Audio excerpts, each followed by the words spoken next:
Olha só, hoje a gente vai analisar a fundo uma figura que muita gente acha que conhece, Albert Schweitzer. Só que a gente vai fazer isso por um ângulo bem inusitado, para dizer o mínimo. Uma entrevista raríssima que ele deu para a revista Playboy lá em 1963. Pois é, para Playboy. Então, para a gente entender o que está acontecendo, imagina a cena. O repórter, um cara chamado James Biddulph, viaja mais de 2.000 quilômetros, vai parar lá no meio da África para conseguir falar com o Schweitzer. E quando ele chega, o doutor até topa a entrevista, mas com uma condição bem esquisita.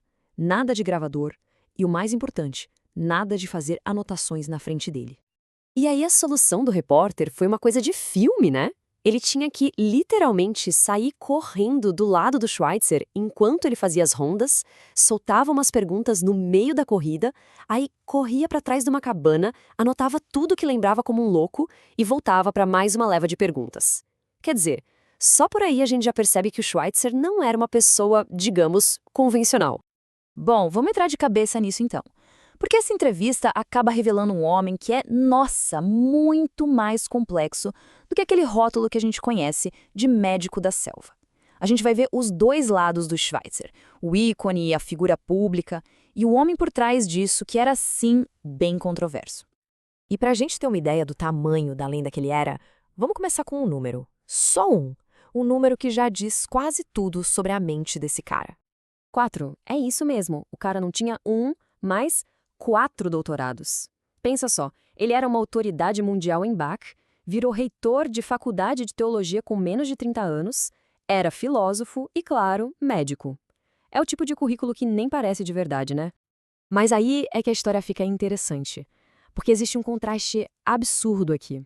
De um lado esse mito, esse gênio, do outro, críticas pesadíssimas. Diziam que ele mandava no hospital como se fosse um ditador, que as condições de higiene eram péssimas e que ele tinha uma mentalidade bem colonizadora, sabe? E o mais maluco de tudo, o próprio Schweitzer não fugia dessas falhas. Numa parte da entrevista, ele solta na lata que ele se via como arrogante e carente de amor. Quer dizer, que tipo de pessoa admite isso?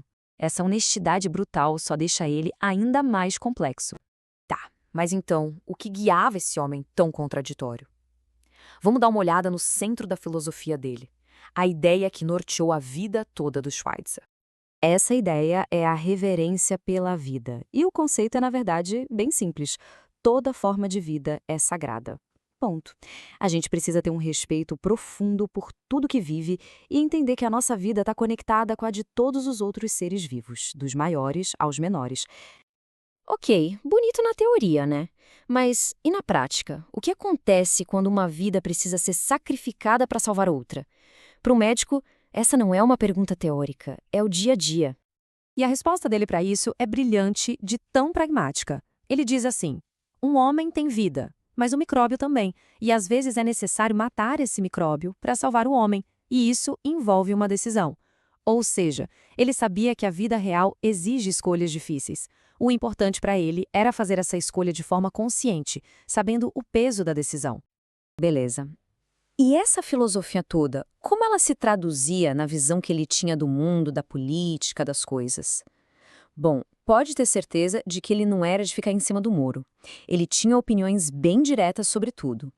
Sobre o Congo, por exemplo, a análise dele era de uma sinceridade cortante. Ele basicamente dizia que o país era uma invenção artificial dos europeus, grande demais e que estava condenado a se despedaçar, e que nenhuma ajuda externa iria impedir isso. Ele também não poupava críticas à política externa americana da época, em plena Guerra Fria. Ele achava ridícula a ideia de que, se os Estados Unidos não injetassem rios de dinheiro na África, todo mundo viraria comunista da noite para o dia. Para ele, era uma paranoia americana. E olha que interessante, mesmo sendo um homem de fé profunda, ele era um crítico ferrenho da religião como instituição. Na opinião dele, o cristianismo moderno tinha se perdido, tinha esquecido o principal, a disposição de amar de verdade.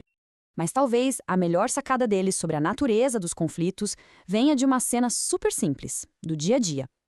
No meio da entrevista, ele para tudo, aponta para debaixo de uma árvore e fala para o repórter. E aí ele completa o raciocínio. Ele diz que as grandes nações, com todo aquele poderio, com todas as ameaças, no fundo são iguaizinhas àquelas galinhas. É só barulho, é só pose. Na maioria das vezes, é puro blefe. E a gente vai chegando no final da conversa e também no final da vida dele. A entrevista pega o Schweitzer com 88 anos, já olhando para trás para essa vida que foi gigantesca. E a questão é, como ele via tudo isso? E mais importante, o que ele ainda achava que precisava fazer. E a postura dele é impressionante. 0 arrependimentos. Ele diz com todas as letras, não tenho arrependimentos. Para ele, se arrepender era simplesmente inútil. Era uma coisa negativa, uma perda de tempo e energia. Na cabeça dele, no final da vida, existiam duas coisas que importavam. Duas missões. Uma bem prática, ali no dia a dia, continuar levantando o hospital dele com as próprias mãos. E a outra era uma luta global, uma obsessão, conseguir banir todas as armas atômicas da face da Terra. E nesse ponto das armas nucleares, ele era taxativo. A urgência era total. Para ele, não tinha plano B. Era a única esperança que a humanidade tinha se quisesse, evitar a própria destruição. E ele encerra a entrevista com uma pergunta, que ele lança direto para o repórter. É uma pergunta simples, direta e que, nossa, continua assustadoramente relevante. Ele pergunta: você quer que a humanidade seja obliterada? E essa questão fica no ar, forçando uma reflexão sobre as maiores apostas da nossa própria existência.